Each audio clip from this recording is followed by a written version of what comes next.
Deep inside a mountain in Taiwan, held secure against the turbulence of history and the ravages of time,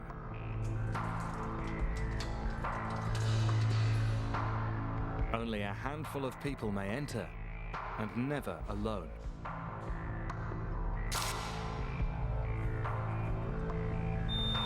Hidden away from public gaze, in these rows of anonymous boxes lies a treasure. More than 650,000 pieces, each one priceless, each one irreplaceable. It's possibly the world's greatest collection of ancient Chinese art.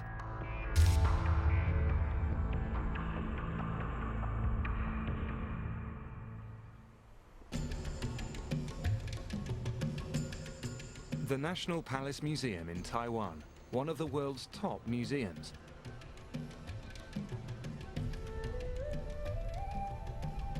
For several decades, it's preserved the fruits of centuries of collecting by China's emperors. I think the greatest value of the National Palace Museum is because our collection is very, very special. It is one of a kind and truly precious. Of course, the collection is mainly drawn from Chinese culture and civilization. But in this way, in world culture, it is the best of its kind and a very important collection. Among the collection's masterpieces, the jadeite cabbage, a small but intricately carved piece that embraces the flaws of a single piece of stone rather than denying them. The jadeite was painstakingly ground into complex shapes, including miniature insects on the leaf structure. A newly renovated National Palace Museum is infusing these artifacts with a new life, a new focus, just as the person who assembled the collection 270 years ago and set in motion the last golden age of the Chinese dynasties.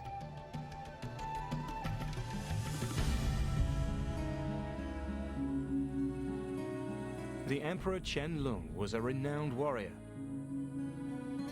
In the 60 years of his reign, he would establish China's greatest empire, ruling more than 300 million people.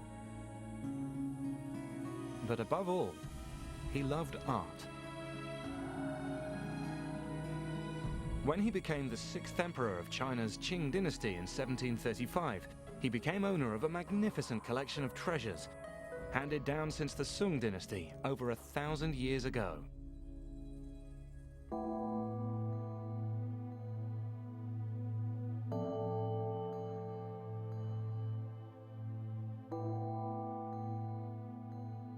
The imperial collection Qianlong inherited consisted of many thousands of artworks from the entire length of Chinese history. From Neolithic jade carvings to paintings and calligraphy by China's most famous artists. From antique bronzeware to some of the rarest ceramic pieces in existence. It was all his, but he wanted more. Qianlong believed that his legacy would be to preserve China's cultural treasure. His most significant commission, a catalogue of all the important works on Chinese culture. It consisted of 36,000 volumes, handwritten by as many as 3,000 copyists, and it took 16 years to complete. His catalogues of the art itself were just as extensive, attempting to record everything in the collection. But Qianlong saw himself as more than just a creator of lists. He was a collector himself, with a keen eye. Some of the finest pieces to be found here were ones he himself acquired. He had innovative ideas and broke away from the long tradition of idealized perfection.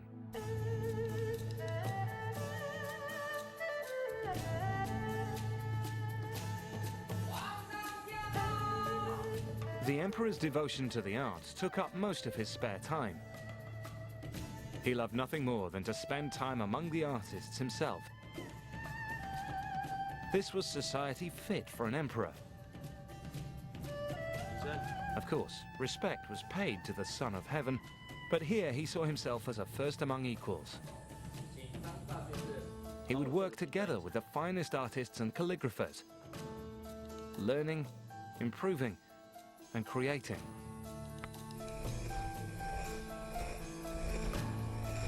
In his lifetime, he was to write some 40,000 poems and would paint whenever state business permitted.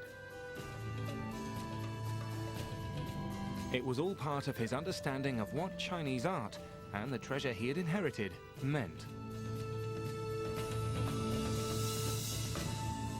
I think most of his predecessors, especially his father and his grandfather, none of them had taken up the collection in such a serious, personal way, because none of them has written as many poems or essays or produced so many catalogs as the way he did. He was really very, very unique and special.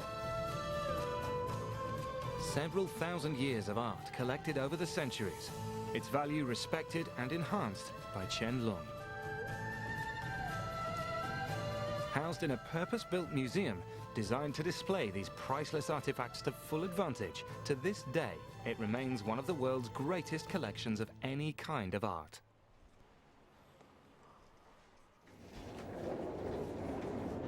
The museum prides itself on keeping Qianlong's collection intact and sees itself as protector of these treasures. Today, a new exhibition is being set up to honor the Qing dynasty. It's a sampling of the finest pieces from the collection, especially those pieces created for Emperor Qianlong. And some show the playful side of his character. This curio box contains a miniature art collection of its own.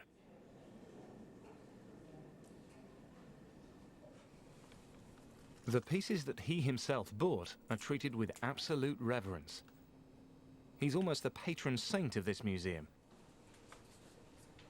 After all, it was he who first catalogued the collection and who seriously added to it. He was the first curator. Antiquities cannot speak. The ones who must give them a voice are museum curators. So when we want to deal with artifacts, the most important thing to remember is that this is an object made by a person. Behind the person who made this object are all the generations of people, the environment in which they lived, and its cultural trappings. So those of us who deal with artifacts are trying to recreate the environment and background from which these objects came. But how did this treasure come to be here? How has it survived intact, given its extreme fragility? That story begins when the last emperor left the Forbidden City in Beijing in 1924. What was left of the imperial treasure became the property of the state. It went on public display for the first time in 1925 at the newly named Palace Museum. But within 6 years, it was to be threatened with destruction.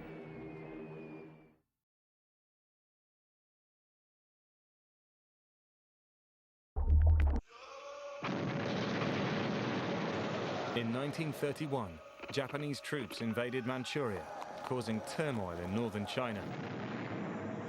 With Beijing under threat, the imperial collection was moved south to Shanghai for safekeeping. 5 years later, the treasure moved again, this time to specially built storage facilities in Nanjing.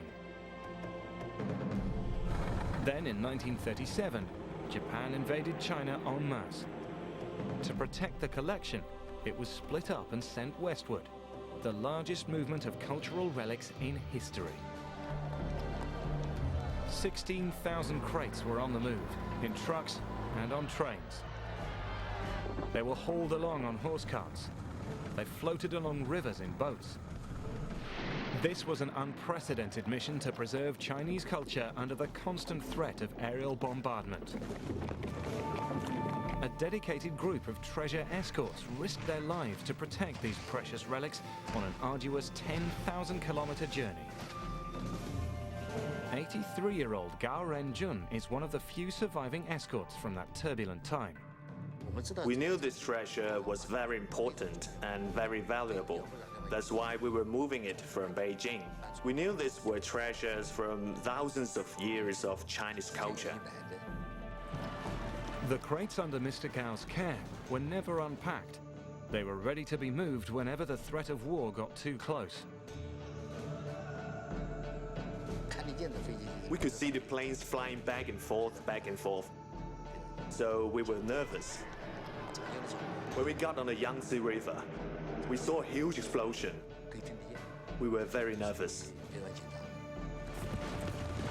When Japan was defeated in 1945, Palace Museum officials started reassembling the collection, bringing it back to Nanjing from the many storage sites around China.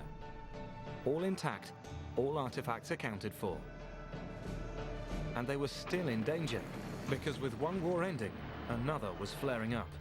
The communists under Mao Zedong and the nationalists under Chiang Kai-shek battled for control of China. By 1948, the nationalists were a beaten force. Their only way out was to retreat to the island of Taiwan, 160 kilometers from the mainland. The nationalists took the best of the imperial treasure collection to Taiwan. Such was the power of the treasure that the regime believed possessing it gave them legitimacy over the communists for control of China. It felt great. Our job was complete. Mission accomplished. Moving it all here. These antiquities, thousands of years worth of culture, moving it to Taiwan. Everyone was very happy. A total of 3,824 crates were shipped to Taiwan in 1948 and 1949. The cream of the imperial collection. It was initially stored in sugar factories, but fear of aerial bombardment meant a safer refuge had to be found. A cave vault dug into a hill in the suburbs of Taipei, Taiwan's capital, became the final, rather unusual resting place for a treasure that had adorned emperors' palaces for centuries. Having the treasure was one thing, but keeping it in a cave was not an option. As experts went through the collection, taking a full inventory and cataloguing artifacts, work began on a museum to be built at the head of the tunnel on the Taipei hillside. 15 years after the cream of the imperial treasure arrived in Taiwan, it was put on public display in 1965. Its new home was the National Palace Museum.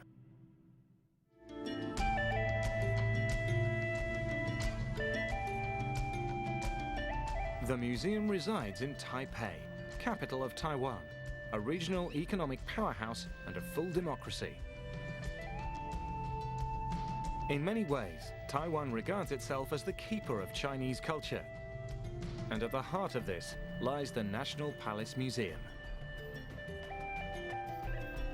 It's almost like a really big legend, the way these artifacts went wandering from place to place.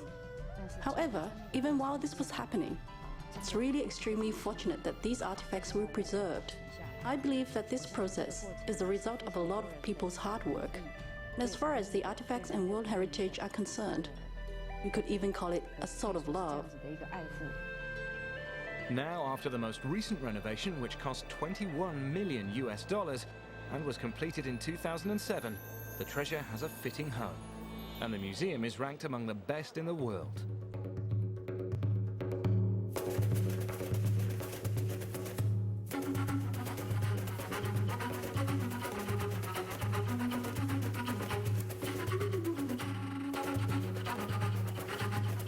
Three floors, 29 galleries, and hundreds of cases.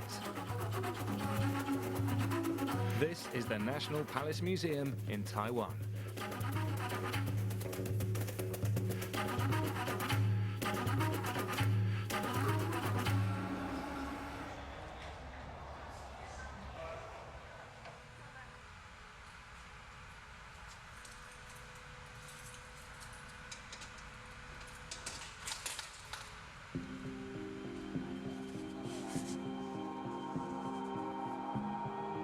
The objects have been handled by only a select few outside the imperial court since the Emperor Qianlong himself set them down.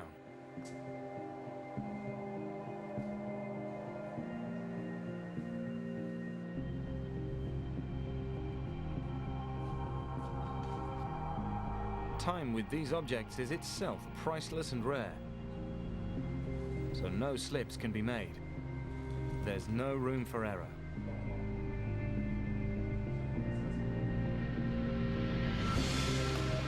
Once all the preparations have been made, the system begins to run. The camera is a special design. It takes a single vertical picture over and over again. As the vase rotates, slowly a picture is built up. It's as if the vase is being unrolled, flattened, so we can fully appreciate the artistry that went into its creation. Once the picture has been created, the work isn't over. It's checked in detail by the technicians. Any flaws, and the process will have to begin again. Who knows when the vase will next be made available? Once they're satisfied, the picture will be stored, the 21st century way of backing up historic art. Just as Qianlong did over 200 years ago, the museum continues to catalogue the collection. Images like this will ultimately be made available to the public, no longer just kept for the eyes of the emperor and his family. These treasures are being given to the world.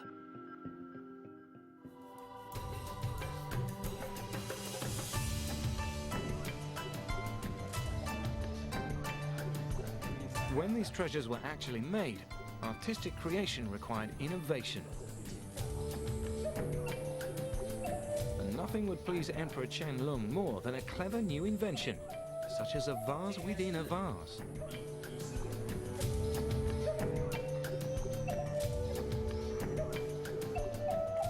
Something as ingenious as this received pride of place in the collection.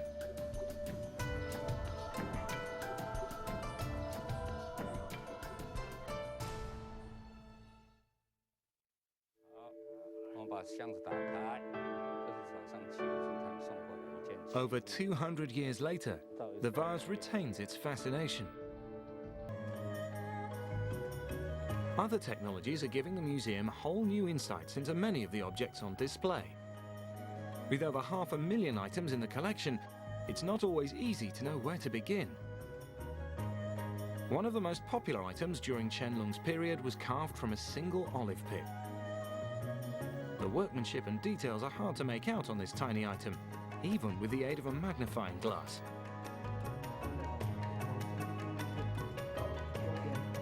But when the piece has been scanned and a 3D model has been created, it's much easier to appreciate the patience and the steady hand of the craftsman who made this carving.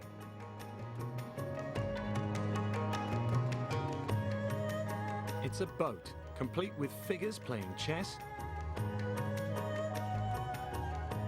small windows that open and shut, and carved on the hull, an entire poem of 300 characters. But even these items were not groundbreaking enough for the emperor. He really wanted to push the boundaries of what was technically possible, and only an emperor had the power to do this. I had the feeling that he was there to see, well, I have all the resources in the world. I want to see what's new can be done out of all this. And that is why I think some of the things are really extraordinary. Extraordinary in size, extraordinary, very big or very small. The artists vied to present the emperor with ever more complex and ingenious items. But one outshone them all, and the emperor was fascinated. An ivory ball, which actually consisted of at least 17 concentric spherical shells, each intricately carved, each capable of independent motion, and all from one solid piece of ivory.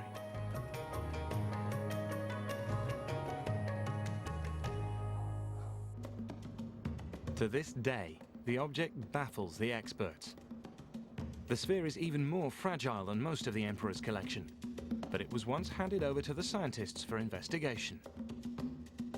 No one had any idea how it could have been made from a single solid piece of ivory.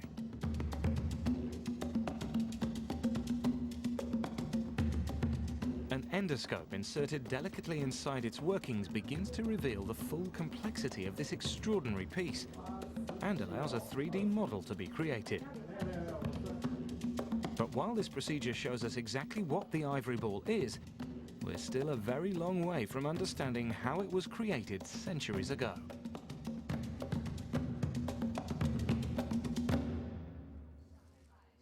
It's many years since Gao Renjun last saw the packing cases he helped transport across China in the time of war.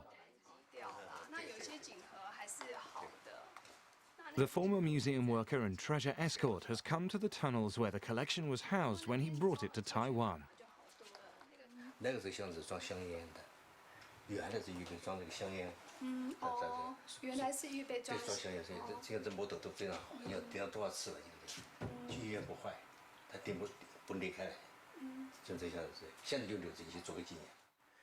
These boxes are built quite well. Look, we nailed down the top so many times, but they still held up. They never changed them.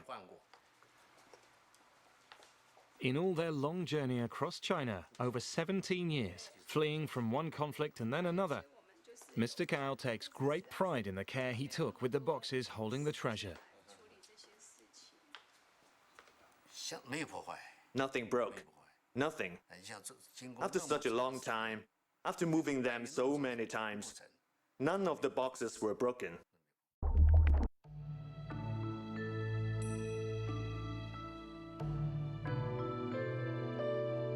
Every piece of the collection at the National Palace Museum in Taiwan is unique. Every piece has its own history. And every piece is irreplaceable.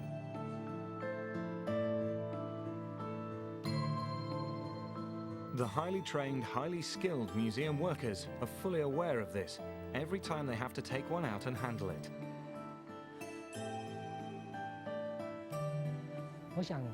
I believe that everyone who comes to work in museums has this sense of responsibility, seeing the artifacts as part of ourselves. We want them to last forever. You can see how careful we are, the way we open the scrolls, the way we close them up. You can see from this the sort of feelings we have towards these artifacts.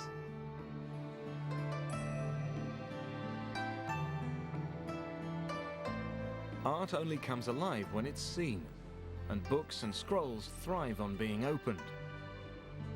They weren't meant to be locked away in vaults. So the museum conducts regular checks.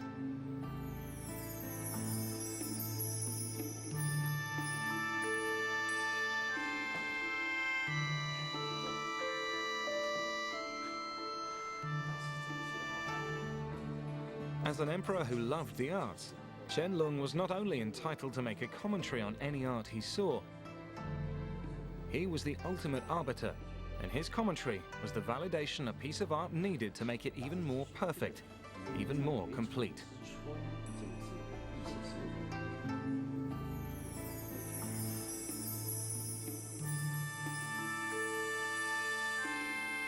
He adds his seal in his poems and his comments on other kind of three-dimensional artwork as well.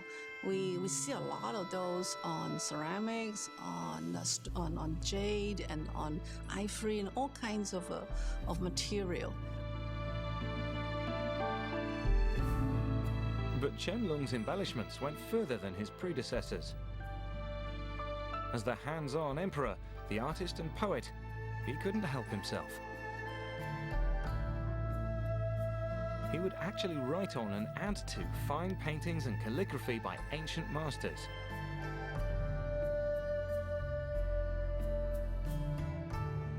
He loved to edit books and would personally add to and correct them, often using the imperial vermilion ink.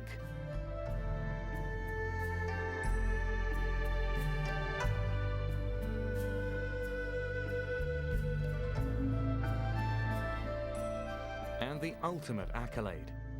He sent these Neolithic jade axe heads used in rituals thousands of years ago to his most skilled craftsmen. Jade is extremely hard to carve, but by Chen Lung's day, craftsmen were able to incise even the finest writing onto them. In this case, the emperor's own poetry.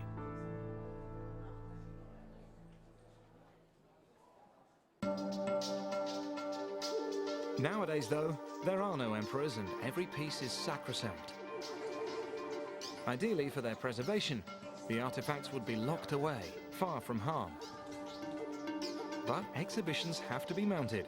Rare and priceless objects must go on display. People have to get as close to them as possible. Again, a controlled environment is the key. This is Mr. Shun. Every day he sets out on a tour of the museum. But he's not admiring the artifacts, he's checking if they're in optimum conditions. And Taiwan's extremely humid climate poses the greatest challenge. If controlling a small cabinet is tricky, then far more challenging is the housing for some of the collection's larger items. One of the first things we check is whether the temperature has dropped. If the temperature is unstable, it means the outside air is affecting it. For example, this big case is 5 meters tall. Because of that, it's easily affected. If the internal system fails, we must find a way to control it. We have to bring in air from outside. The nerve center for this operation is housed outside the museum itself. It's like the human heart, and the cold water is like blood for the system.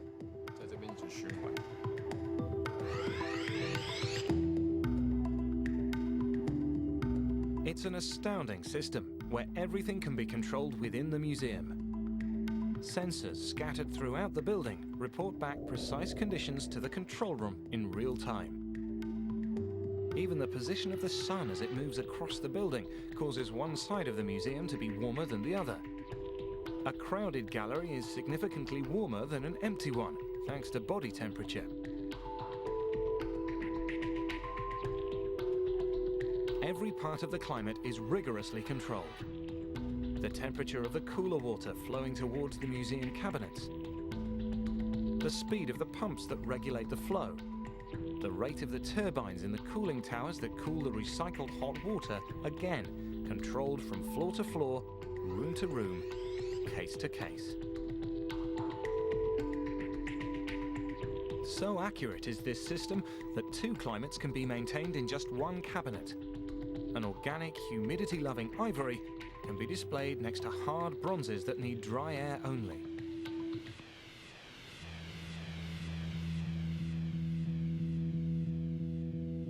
But there's one thing even more important than keeping temperature and humidity perfect: ensuring that the exhibits actually stay in the cases.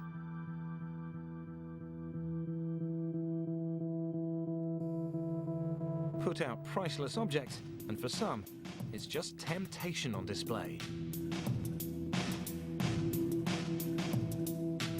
But it would be a brave thief who tried to walk out with one of Chen Lung's beloved possessions.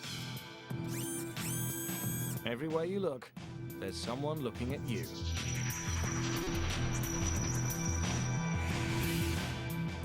There is no part of the museum not under constant surveillance. It's an invisible wall of data. Every camera sends an impulse to this room, buried safe and deep in the hillside, where it's recorded to disk. Anyone casing the joint would soon be pinpointed by the watchers in the mountainside.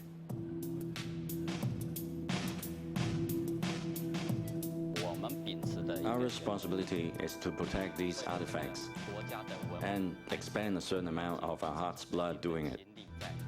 It seems the wall of security is airtight, as visiting parliamentarians have found out. From the minute they arrived at the museum, we recorded everything they did. And when they came here to check the security operations center, I played back for them. They said, "Wow, that's brilliant." At first, they wanted someone to come in and take something and see if we catch it. After they looked at the recording, they said, it can't be done. The most sensitive areas, though, are the least frequented. The vaults where the treasures are stored. Here, not even museum staff are entirely trusted. Once again, there are rigid protocols in place. Nobody can just wander in. There are museum staff who have worked here 30 or 40 years, and they've never set foot in the mountain vault. Those carefully vetted few who are authorized to enter the high security areas can never do so alone.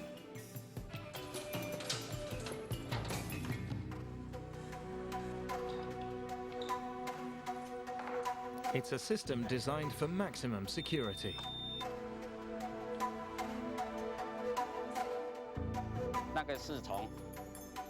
This rule was started back in the mainland, before the National Palace Museum opened here in Taiwan.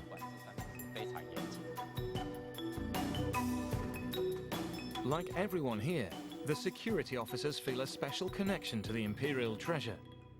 They're truly dedicated to protecting their heritage, whatever it takes. Security has always been hard work. 24 hours a day, no break all year round. It's a watertight security system, protecting the artifacts. This is the only way we can ensure the safety of our treasures. And we are proud of the responsibility.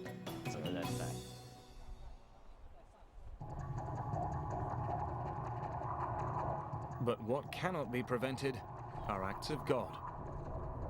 Earthquakes. Taiwan sits in the middle of a seismically very active zone. Not the ideal environment for a collection of priceless, fragile objects. Most tremors are minor, and damage to the artifacts can be prevented by quite simple measures.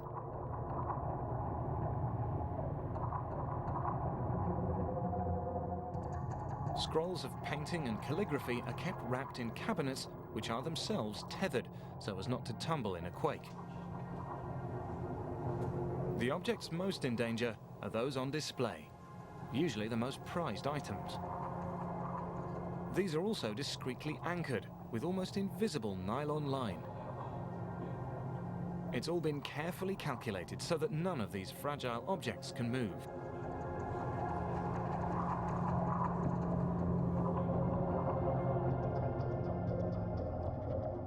Then there is one enemy that the museum staff battle against constantly. It cannot be defeated, only held back. This enemy is time.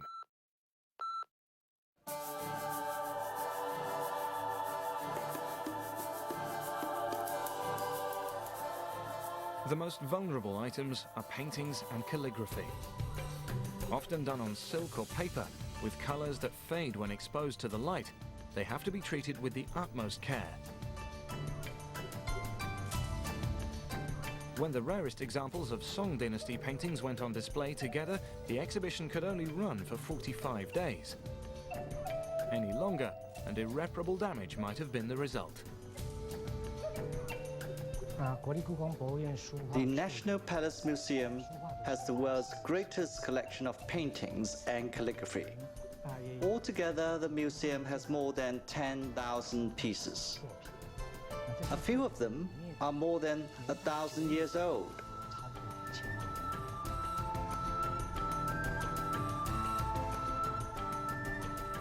A team of highly trained restorers maintains these historical works of art.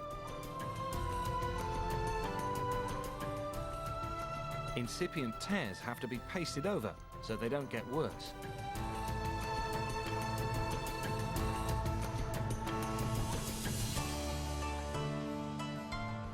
Faded sections have to be painted over with color that's painstakingly matched to the original.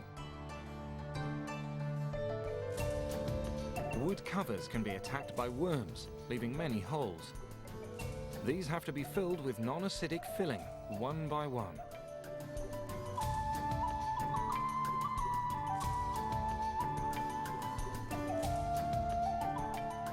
Some of the more complex work can take up to a year to finish. But even the more resilient and long-lived materials need care. Glazes on ceramics can deteriorate, weather, chip and discolor. A microscopic examination can reveal flaws that need patching up. And bronze can tarnish and decay. Catching the smallest hint of corrosion before it has a chance to cause major damage means that this 3,000-year-old artifact could survive another 3,000 years intact.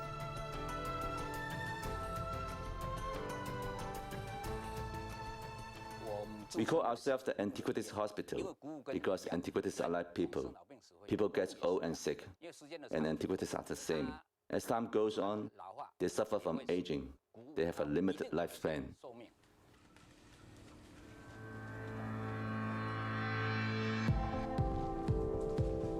An ancient book has come adrift from its binding, so Mr. Lai is set to restore it. While a painting may have been hung or rolled away for years, books tend to have a very active life, being handled frequently. So, based on traditional ways, the museum has developed its own method of restoring them.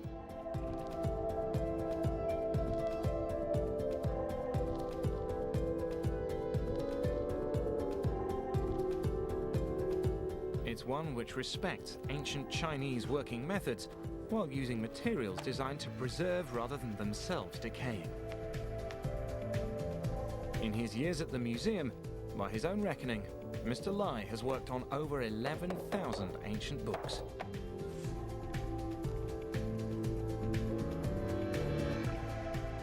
One thing everyone who works at the museum shares is a sense of responsibility for the items put into their care.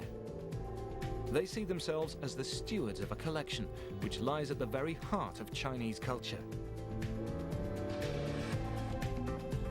But the question faces them, as it faces all museums around the world: how to keep the museum relevant in the 21st century.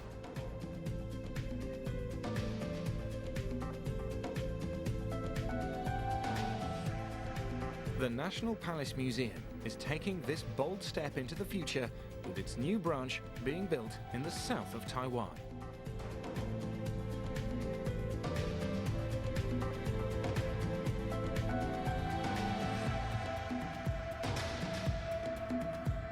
This new museum will itself be a work of art, with its stunning architecture creating a landscape of mountain and water.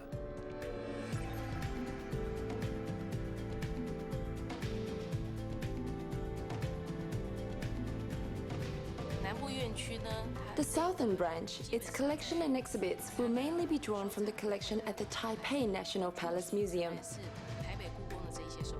But we hope that it will be different from the main collection. The National Palace Museum's collection is really focused on Chinese artworks. We hope to use the new museum to look at Asian culture. So the main purpose of the southern branch is Asian art and culture.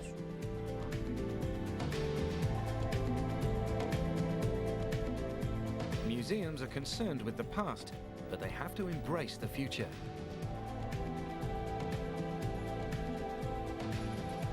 Because there's one fear that stalks the corridors of all museums. What if the visitors stop coming?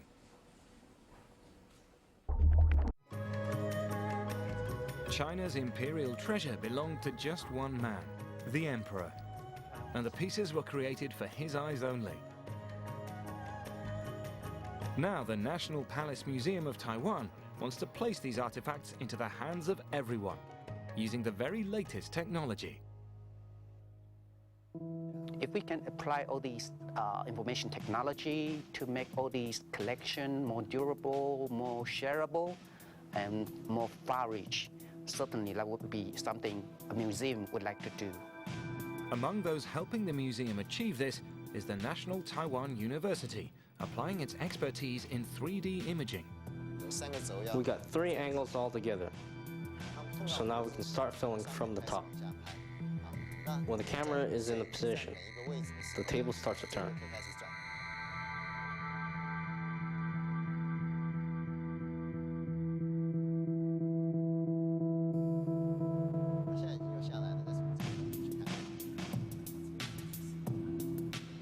The object is then assembled into a 3D replica. Its first use is for a virtual online museum, where you can actually grab hold of the exhibits and turn them with the mouse. But that's still a little too removed. If you look at this, you'll see it's in a case. The software follows the hand's movements. See how it follows my hand? See the arrows? The image can be shown on a normal monitor or projected into this crystal. So it feels like you're controlling the object. The museum's precious artifact is in your hand.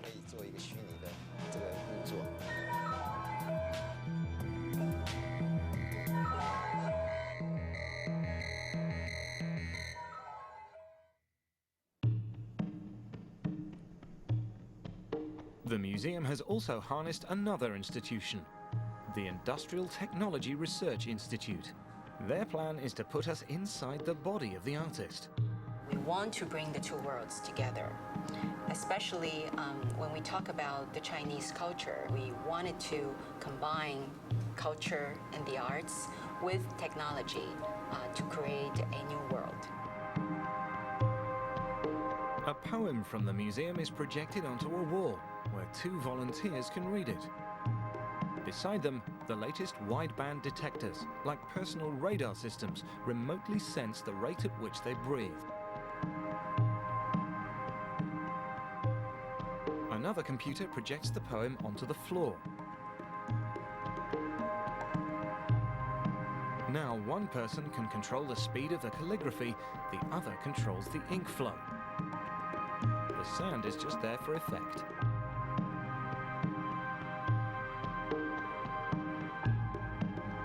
If the volunteers can make their replica similar to the original artwork, this gives recordable clues as to the physical and hence emotional state of the original artist. In this way, any of us can feel what it is like to be in the throes of creativity.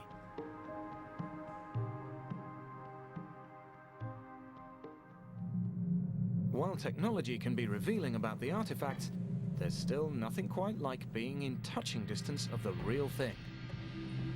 There's something special in being physically close to these prized objects, once handled by the Emperor Qianlong. When he began collecting Chinese art and artifacts, Qianlong felt a responsibility. Only he, the ruler of a vast empire, had the power to ensure that Chinese culture was passed on for the future to admire.